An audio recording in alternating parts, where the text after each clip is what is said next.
Well, I think our communication was good because like we kind of understand it and we're kind of both at the same math level. Yeah, and also we got both of our ideas in on our problem today, and yeah. And like we both used our own ideas, but we put them together, and we used a plan to figure out what we wanted to do in our math. And because at one point I didn't understand what you were saying, so I asked you a question, and you did a couple times with me too. And we succeeded with what we wanted to do. We just wanted to do a little bit more. I like what we did because when we had some problems, challenges in our work, we both figured out what we did was wrong and how we could fix it in our math. And that's one thing I liked about it. And one other thing is that even though some points it was hard, we found a way to make it work. The students were grouped on fairly similar abilities today, and that's just helpful because that way both students kind of are at the same point in their thinking that if one student is so much further ahead than the other student, then sometimes it makes it difficult for that conversation to happen because developmentally they're just not both at the same place.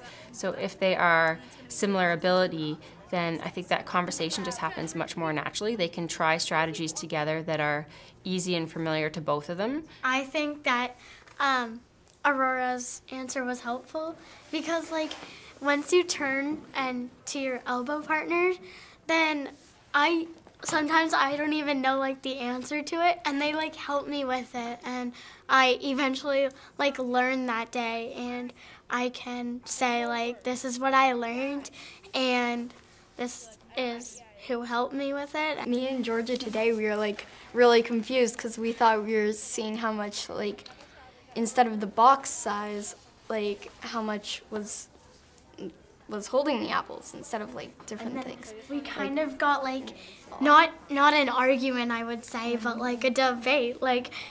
This isn't what we're supposed to be doing, and should we use this strategy or not? And we eventually got our answer, and then we worked well after that. It's trial and error, basically. Whenever we have a mistake, we build on it, and then our friends will help us. In previous years, we've had to work in textbooks, and just having a partner to talk with to figure out the problem really helps. You don't really work with the same partner all the time, and you don't get to learn different experience with it. Yeah. With all the different math problems. Sometimes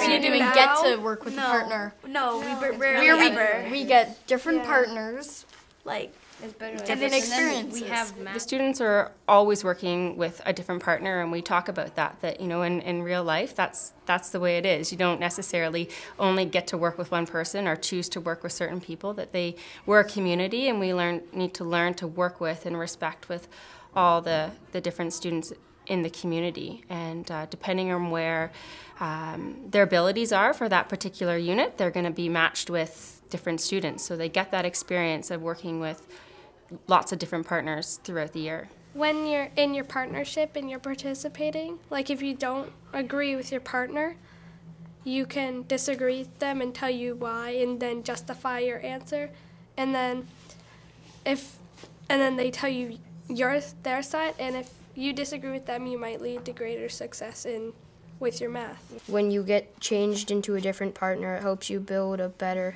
communication with that person. You feel like you belong because no one will put you down when you're sharing your math, even if it's wrong.